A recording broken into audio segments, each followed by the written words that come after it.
The Greek interpreter. During my long and intimate acquaintance with Mr.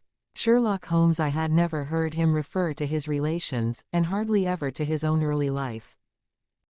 This reticence upon his part had increased the somewhat inhuman effect which he produced upon me, until sometimes I found myself regarding him as an isolated phenomenon, a brain without a heart, as deficient in human sympathy as he was preeminent in intelligence. His aversion to women and his disinclination to form new friendships were both typical of his unemotional character, but not more so than his complete suppression of every reference to his own people. I had come to believe that he was an orphan with no relatives living, but one day, to my very great surprise, he began to talk to me about his brother. It was after tea on a summer evening, and the conversation, which had roamed in a desultory, spasmodic fashion from golf clubs to the causes of the change in the obliquity of the ecliptic, came round at last to the question of atavism and hereditary aptitudes. The point under discussion was, how far any singular gift in an individual was due to his ancestry and how far to his own early training. In your own case, said I, from all that you have told me, it seems obvious that your faculty of observation and your peculiar facility for deduction are due to your own systematic training. To some extent, he answered, thoughtfully. My ancestors were country squires, who appear to have led much the same life as is natural to their class. But, nonetheless, my turn that way is in my veins, and may have come with my grandmother, who was the sister of Vernet, the French artist. Art in the blood is liable to take the strangest forms. But how do you know that it is hereditary? Because my brother Mycroft possesses it in a larger degree than I do. This was news to me indeed. If there were another man with such singular powers in England, how was it that neither police nor public had heard of him? I put the question, with a hint that it was my companion's modesty which made him acknowledge his brother as his superior. Holmes laughed at my suggestion. My dear Watson, said he, I cannot agree with those who rank modesty among the virtues. To the logician all things should be seen exactly as they are, and to underestimate one's self is as much a departure from truth as to exaggerate one's own powers. When I say, therefore, that Mycroft has better powers of observation than I, you may take it that I am speaking the exact and literal truth. Is he your junior? 7 years my senior. How comes it that he is unknown? Oh, he is very well known in his own circle. Where, then? Well, in the Diogenes Club, for example. I had never heard of the institution, and my face must have proclaimed as much, for Sherlock Holmes pulled out his watch. The Diogenes Club is the queerest club in London, and Mycroft one of the queerest men. He's always there from 4:45 to 8:20. It's 6 now, so if you care for a stroll this beautiful evening I shall be very happy to introduce you to 2 curiosities. 5 minutes later we were in the street, walking towards Regent's Circus. You wonder, said my companion, why it is that Mycroft does not use his powers for detective work. He is incapable of it. But I thought you said. I said that he was my superior in observation and deduction. If the art of the detective began and ended in reasoning from an armchair, my brother would be the greatest criminal agent that ever lived. But he has no ambition and no energy. He will not even go out of his way to verify his own solution, and would rather be considered wrong than take the trouble to prove himself right. Again and again I have taken a problem to him, and have received an explanation which has afterwards proved to be the correct one. And yet he was absolutely incapable of working out the practical points which must be gone into before a case could be laid before a judge or jury. It is not his profession, then. By no means. What is to me a means of livelihood is to him the merest hobby of a dilettante. He has an extraordinary faculty for figures, and audits the books in some of the government departments. Mycroft lodges in Pall Mall, and he walks round the corner into Whitehall every morning and back every evening. From year's end to year's end he takes no other exercise, and is seen nowhere else, except only in the Diogenes Club, which is just opposite his rooms. I cannot recall the name. Very likely not. There are many men in London, you know, who, some from shyness, some from misanthropy, have no wish for the company of their fellows. Yet they are not averse to comfortable chairs and the latest periodicals. It is for the convenience of these that the Diogenes Club was started, and it now contains the most unsociable and unclubable men in town. No member is permitted to take the least notice of any other one. Save in the stranger's room, no talking is, under any circumstances, allowed, and 3 offences, if brought to the notice of the committee, render the talker liable to expulsion. My brother was one of the founders, and I have myself found it a very soothing atmosphere. We had reached Pall Mall as we talked, and were walking down it from the St. James's End. Sherlock Holmes stopped at a door some little distance from the Carlton, and, cautioning me not to speak, he led the way into the hall. Through the glass paneling I caught a glimpse of a large and luxurious room, in which a considerable number of men were sitting about and reading papers, each in his own little nook. Holmes showed me into a small chamber which looked out into Pall Mall, and then, leaving me for a minute, he came back with a companion whom I knew could only be his brother. Mycroft Holmes was a much larger and stouter man than Sherlock. His body was absolutely corpulent, but his face, though massive, had preserved something of the sharpness of expression which was so remarkable in that of his brother. His eyes, which were of a peculiarly light, watery grey, seemed to always retain that far-away, introspective look which I had only observed in Sherlock's when he was exerting his full powers. "I am glad to meet you, sir," said he, putting out a broad, fat hand like the flipper of a seal. "I hear of Sherlock everywhere since you became his chronicler. By the way, Sherlock, I expected to see you round last week, to consult me over that Manor House case. I thought you might be a little out of your depth." "No, I solved it," said my friend, smiling. "It was Adams, of course." "Yes, it was Adams. I was sure of it from the first." The two sat down together in the bow window of the club. "To anyone who wishes to study mankind this is the spot," said Mycroft. "Look at the magnificent types. Look at these 2 men who are coming towards us, for example. The billiard marker and the other." "Precisely. What do you make of the other?" The 2 men had stopped opposite the window. Some chalk marks over the waistcoat pocket were the only signs of billiards which I could see in one of them. The other was a very small, dark fellow, with his hat pushed back and several packages under his arm. "An old soldier, I perceive," said Sherlock. "And very recently discharged," remarked the brother.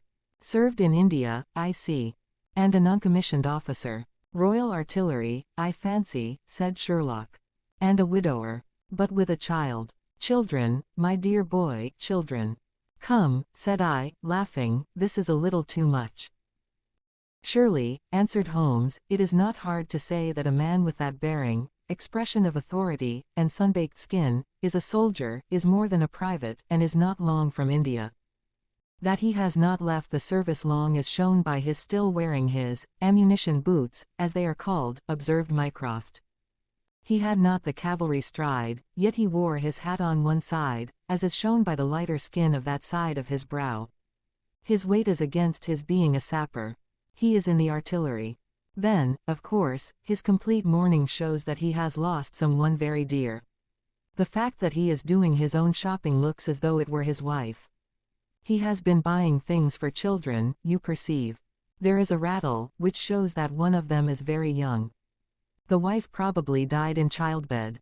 The fact that he has a picture book under his arm shows that there is another child to be thought of." I began to understand what my friend meant when he said that his brother possessed even keener faculties than he did himself. He glanced across at me and smiled. Mycroft took snuff from a tortoise-shell box, and brushed away the wandering grains from his coat front with a large, red silk handkerchief. "By the way, Sherlock," said he, "I have had something quite after your own heart, a most singular problem, submitted to my judgment. I really had not the energy to follow it up save in a very incomplete fashion, but it gave me a basis for some pleasing speculation. If you would care to hear the facts." "My dear Mycroft, I should be delighted." The brother scribbled a note upon a leaf of his pocket-book, and, ringing the bell, he handed it to the waiter. "I have asked Mr. Melas to step across," said he. "He lodges on the floor above me, and I have some slight acquaintance with him, which led him to come to me in his perplexity. Mr. Melas is a Greek by extraction, as I understand, and he is a remarkable linguist. He earns his living partly as interpreter in the law courts and partly by acting as guide to any wealthy Orientals who may visit the Northumberland Avenue hotels. I think I will leave him to tell his very remarkable experience in his own fashion. A few minutes later we were joined by a short, stout man whose olive face and coal-black hair proclaimed his southern origin, though his speech was that of an educated Englishman. He shook hands eagerly with Sherlock Holmes, and his dark eyes sparkled with pleasure when he understood that the specialist was anxious to hear his story. "I do not believe that the police credit me, on my word, I do not," said he in a wailing voice. "Just because they have never heard of it before, they think that such a thing cannot be. But I know that I shall never be easy in my mind until I know what has become of my poor man with the sticking plaster upon his face." "I am all attention," said Sherlock Holmes. "This is Wednesday evening," said Mr. Melas. "Well then, it was Monday night, only 2 days ago, you understand, that all this happened. I am an interpreter, as perhaps my neighbor there has told you. I interpret all languages, or nearly all, but as I am a Greek by birth and with a Grecian name, it is with that particular tongue that I am principally associated. For many years I have been the chief Greek interpreter in London, and my name is very well known in the hotels. It happens not unfrequently that I am sent for at strange hours by foreigners who get into difficulties, or by travelers who arrive late and wish my services. I was not surprised, therefore, on Monday night when a Mr. Latimer, a very fashionably dressed young man, came up to my rooms and asked me to accompany him in a cab which was waiting at the door. A Greek friend had come to see him upon business, he said, and as he could speak nothing but his own tongue, the services of an interpreter were indispensable. He gave me to understand that his house was some little distance off, in Kensington, and he seemed to be in a great hurry, bustling me rapidly into the cab when we had descended to the street. I say into the cab, but I soon became doubtful as to whether it was not a carriage in which I found myself. It was certainly more roomy than the ordinary four-wheeled disgrace to London, and the fittings, though frayed, were of rich quality. Mr. Latimer seated himself opposite to me and we started off through Charing Cross and up the Shaftesbury Avenue. We had come out upon Oxford Street and I had ventured some remark as to this being a roundabout way to Kensington, when my words were arrested by the extraordinary conduct of my companion. He began by drawing a most formidable-looking bludgeon loaded with lead from his pocket, and switching it backward and forward several times, as if to test its weight and strength. Then he placed it without a word upon the seat beside him. Having done this, he drew up the windows on each side, and I found to my astonishment that they were covered with paper so as to prevent my seeing through them. "I am sorry to cut off your view, Mr. Melas," said he. "The fact is that I have no intention that you should see what the place is to which we are driving. It might possibly be inconvenient to me if you could find your way there again." As you can imagine, I was utterly taken aback by such an address.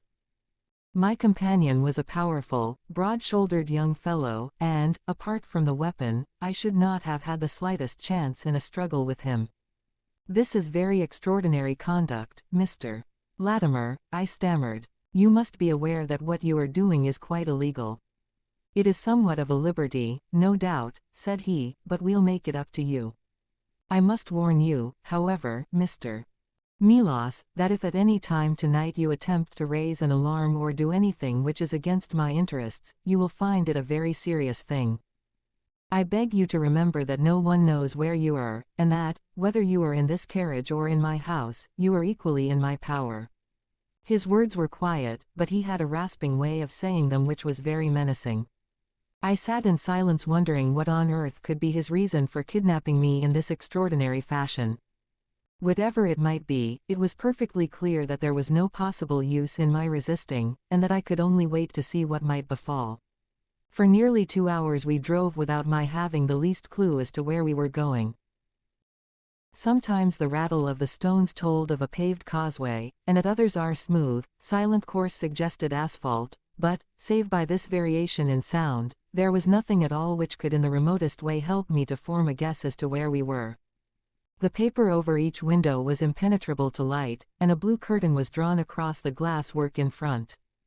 It was 7:15 when we left Pall Mall, and my watch showed me that it was 10 minutes to 9 when we at last came to a standstill. My companion let down the window, and I caught a glimpse of a low, arched doorway with a lamp burning above it. As I was hurried from the carriage it swung open, and I found myself inside the house, with a vague impression of a lawn and trees on each side of me as I entered.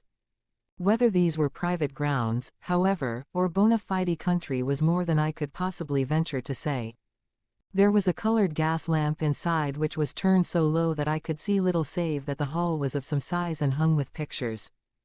In the dim light I could make out that the person who had opened the door was a small, mean-looking, middle-aged man with rounded shoulders. As he turned towards us the glint of the light showed me that he was wearing glasses. "Is this Mr. Milos, Harold?" said he. "Yes. Well done, well done. No ill will, Mr. Milos, I hope, but we could not get on without you.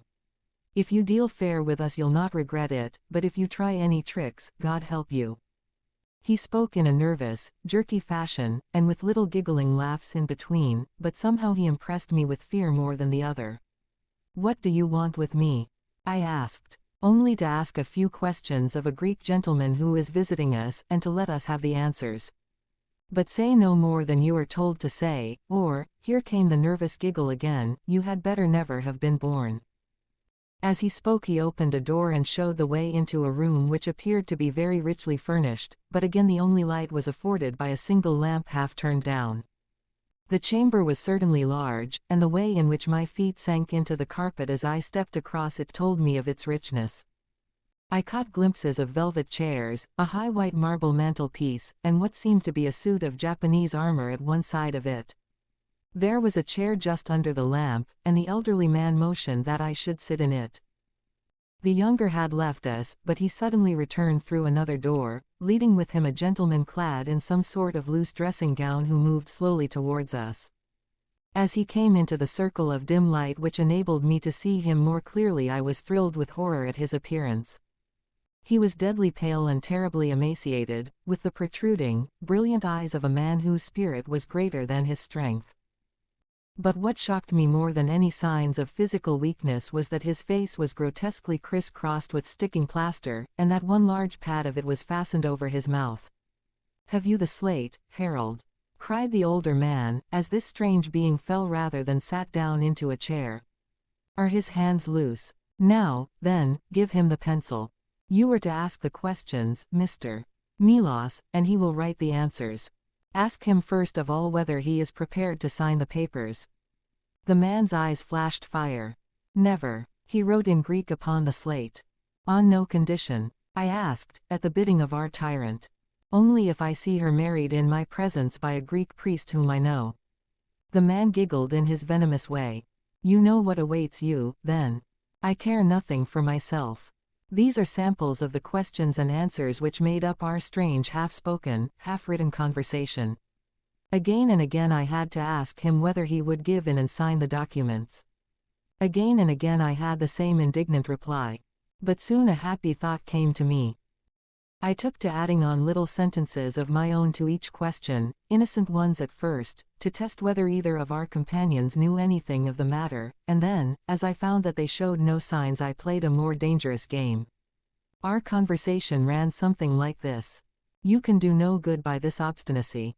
Who are you?" "I care not. I am a stranger in London. Your fate will be upon your own head. How long have you been here?" "Let it be so. 3 weeks. The property can never be yours." "What ails you?" "It shall not go to villains. They are starving me." "You shall go free if you sign." "What house is this?" "I will never sign." "I do not know." "You are not doing her any service." "What is your name?" "Let me hear her say so." "Cratides." "You shall see her if you sign." "Where are you from?" "Then I shall never see her." "Athens." Another 5 minutes, Mr. Holmes, and I should have wormed out the whole story under their very noses. My very next question might have cleared the matter up, but at that instant the door opened and a woman stepped into the room. I could not see her clearly enough to know more than that she was tall and graceful, with black hair, and clad in some sort of loose white gown. "Harold," said she, speaking English with a broken accent. "I could not stay away longer. It is so lonely up there with only, oh, my God, it is Paul." These last words were in Greek, and at the same instant the man with a convulsive effort tore the plaster from his lips, and screaming out, "Sophie! Sophie!" rushed into the woman's arms. Their embrace was but for an instant, however, for the younger man seized the woman and pushed her out of the room, while the elder easily overpowered his emaciated victim, and dragged him away through the other door. For a moment I was left alone in the room, and I sprang to my feet with some vague idea that I might in some way get a clue to what this house was in which I found myself. Fortunately, however, I took no steps, for looking up I saw that the older man was standing in the doorway with his eyes fixed upon me. "That will do, Mr. Milos," said he. "You perceive that we have taken you into our confidence over some very private business. We should not have troubled you, only that our friend who speaks Greek and who began these negotiations has been forced to return to the East. It was quite necessary for us to find someone to take his place, and we were fortunate in hearing of your powers." I bowed. "There are 5 sovereigns here," said he, walking up to me, "which will, I hope, be a sufficient fee. But remember," he added, tapping me lightly on the chest and giggling, "if you speak to a human soul about this, one human soul, mind, well, may God have mercy upon your soul." I cannot tell you the loathing and horror with which this insignificant-looking man inspired me. I could see him better now as the lamplight shone upon him. His features were peaky and sallow, and his little pointed beard was thready and ill-nourished. He pushed his face forward as he spoke, and his lips and eyelids were continually twitching like a man with St. Vitus's dance. I could not help thinking that his strange, catchy little laugh was also a symptom of some nervous malady. The terror of his face lay in his eyes, however, steel gray, and glistening coldly with a malignant, inexorable cruelty in their depths. "We shall know if you speak of this," said he.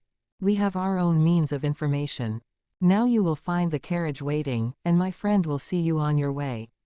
I was hurried through the hall and into the vehicle, again obtaining that momentary glimpse of trees and a garden. Mr. Latimer followed closely at my heels, and took his place opposite to me without a word. In silence we again drove for an interminable distance with the windows raised, until at last, just after midnight, the carriage pulled up. "You will get down here, Mr. Milos," said my companion. "I am sorry to leave you so far from your house, but there is no alternative. Any attempt upon your part to follow the carriage can only end in injury to yourself." He opened the door as he spoke, and I had hardly time to spring out when the coachman lashed the horse and the carriage rattled away. I looked around me in astonishment. I was on some sort of a heathy common mottled over with dark clumps of furze bushes. Far away stretched a line of houses, with a light here and there in the upper windows. On the other side I saw the red signal lamps of a railway. The carriage which had brought me was already out of sight. I stood gazing round and wondering where on earth I might be, when I saw someone coming towards me in the darkness. As he came up to me I made out that he was a railway porter. "Can you tell me what place this is?" I asked. "Wandsworth Common," said he. "Can I get a train into town?" "If you walk on a mile or so to Clapham Junction," said he, "you'll just be in time for the last to Victoria." So that was the end of my adventure, Mr. Holmes. I do not know where I was, nor whom I spoke with, nor anything save what I have told you. But I know that there is foul play going on, and I want to help that unhappy man if I can. I told the whole story to Mr. Mycroft Holmes next morning, and subsequently to the police. We all sat in silence for some little time after listening to this extraordinary narrative. Then Sherlock looked across at his brother. "Any steps?" he asked. Mycroft picked up the Daily News, which was lying on the side table. "Anybody supplying any information as to the whereabouts of a Greek gentleman named Paul Cratides, from Athens, who is unable to speak English, will be rewarded. A similar reward paid to anyone giving information about a Greek lady whose first name is Sophie. X 2473. That was in all the dailies. No answer. How about the Greek legation? I have inquired. They know nothing. A wire to the head of the Athens police, then. Sherlock has all the energy of the family, said Mycroft, turning to me. Well, you take the case up by all means, and let me know if you do any good.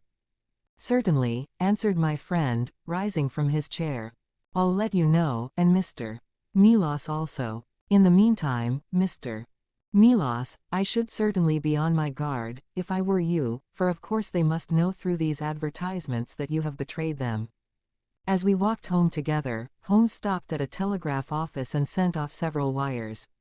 You see, Watson, he remarked, our evening has been by no means wasted. Some of my most interesting cases have come to me in this way through Mycroft. The problem which we have just listened to, although it can admit of but one explanation, has still some distinguishing features. You have hopes of solving it.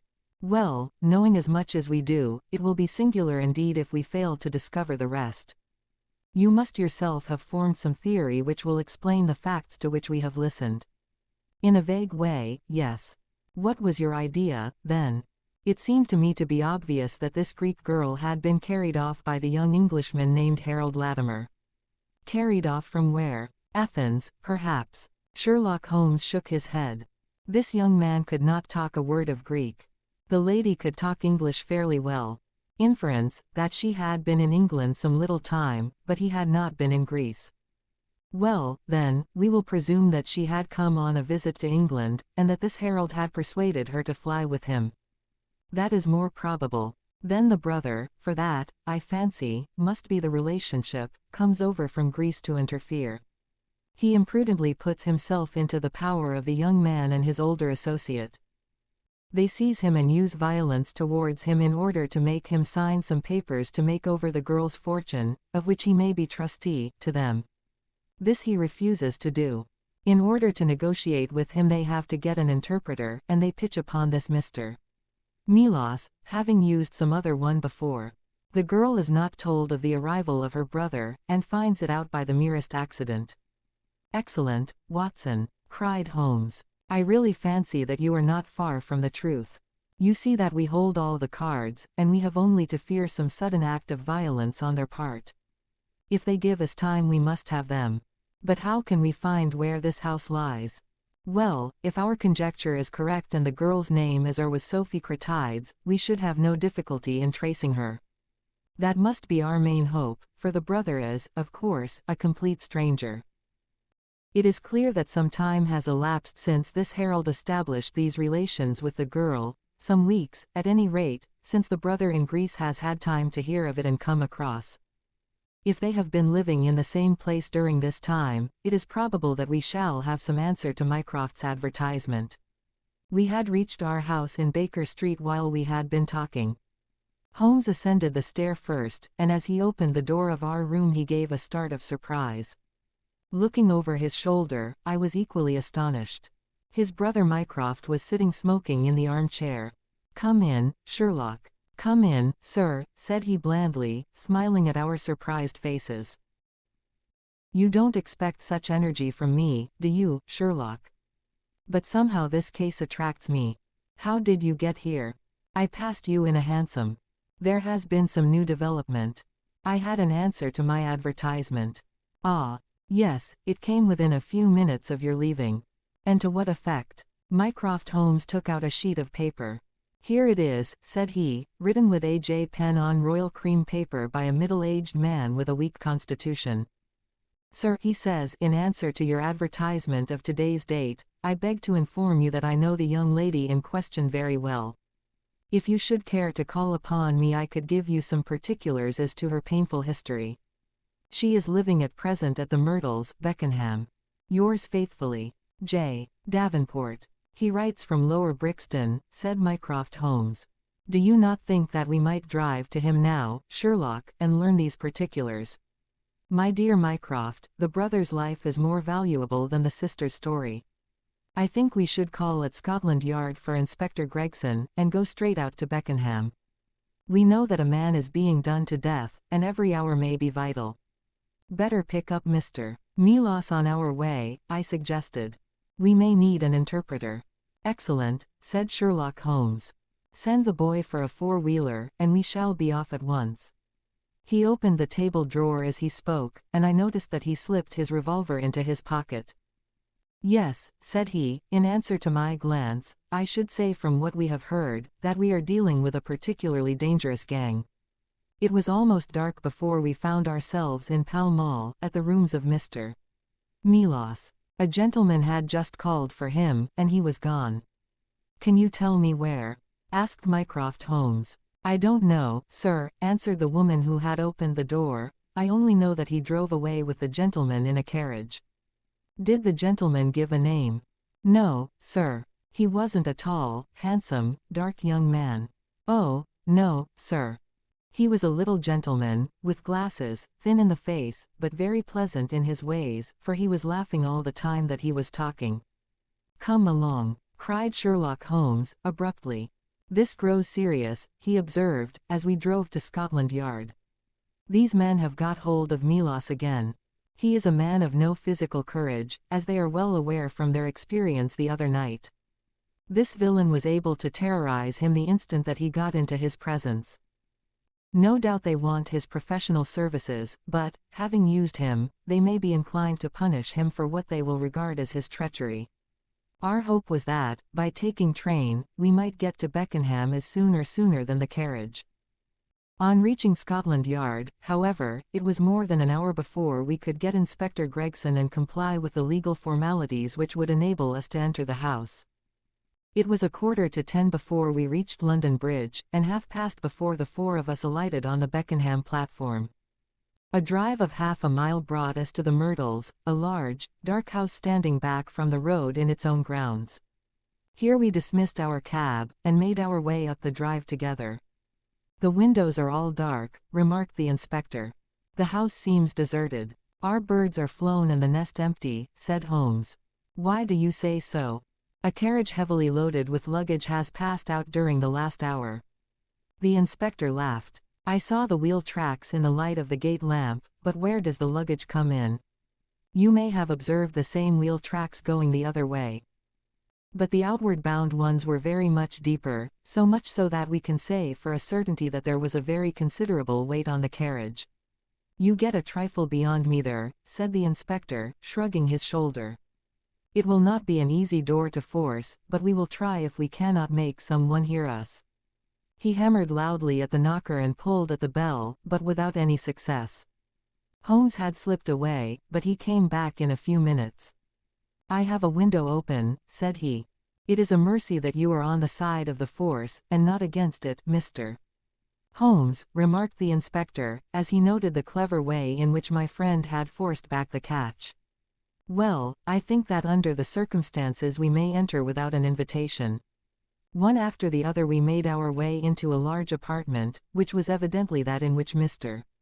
Melas had found himself.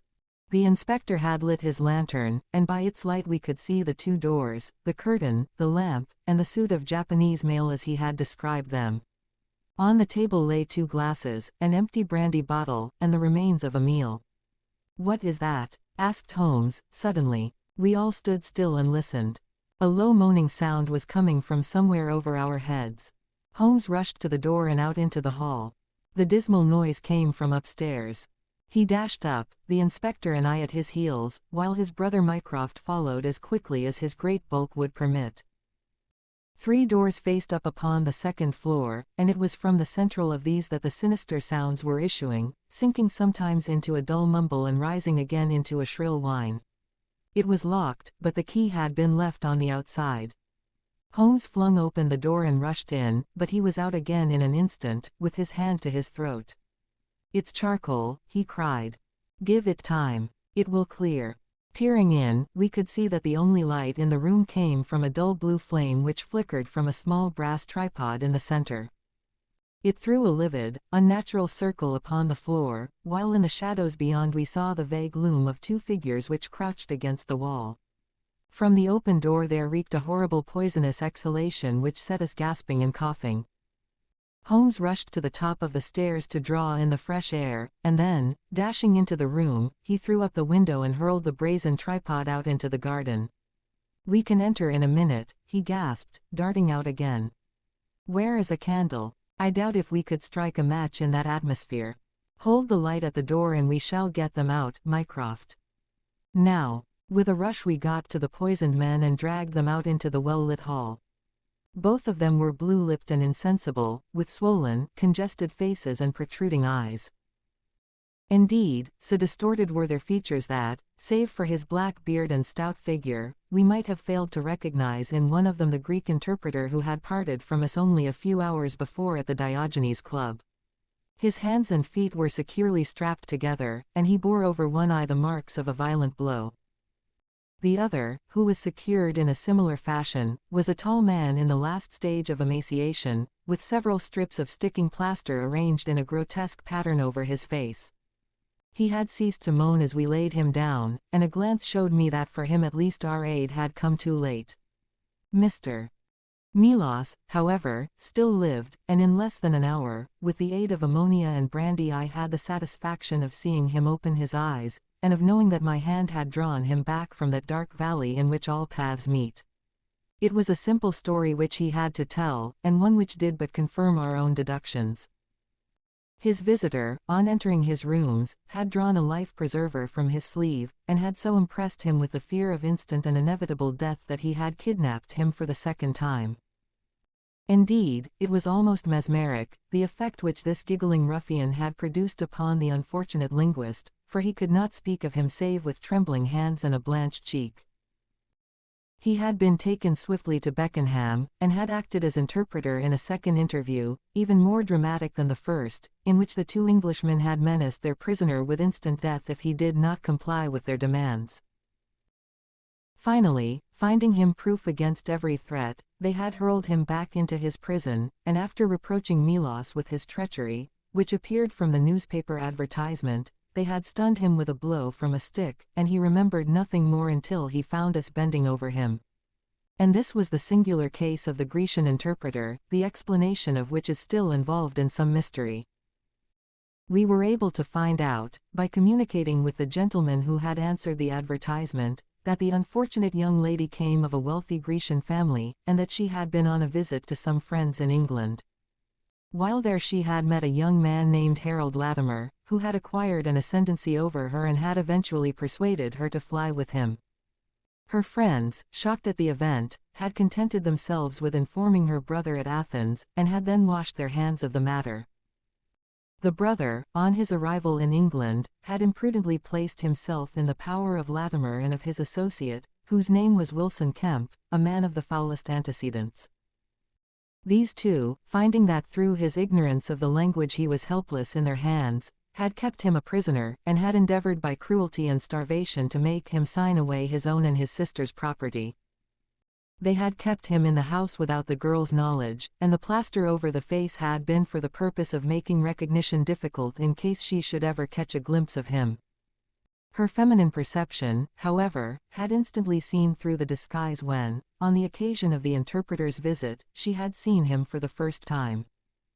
The poor girl, however, was herself a prisoner, for there was no one about the house except the man who acted as coachman, and his wife, both of whom were tools of the conspirators. Finding that their secret was out, and that their prisoner was not to be coerced, the two villains with the girl had fled away at a few hours' notice from the furnished house which they had hired, having first, as they thought, taken vengeance both upon the man who had defied and the one who had betrayed them. Months afterwards a curious newspaper cutting reached us from Budapest. It told how two Englishmen who had been traveling with a woman had met with a tragic end. They had each been stabbed, it seems, and the Hungarian police were of opinion that they had quarreled and had inflicted mortal injuries upon each other. Holmes, however, is, I fancy, of a different way of thinking, and holds to this day that, if one could find the Grecian girl, one might learn how the wrongs of herself and her brother came to be avenged.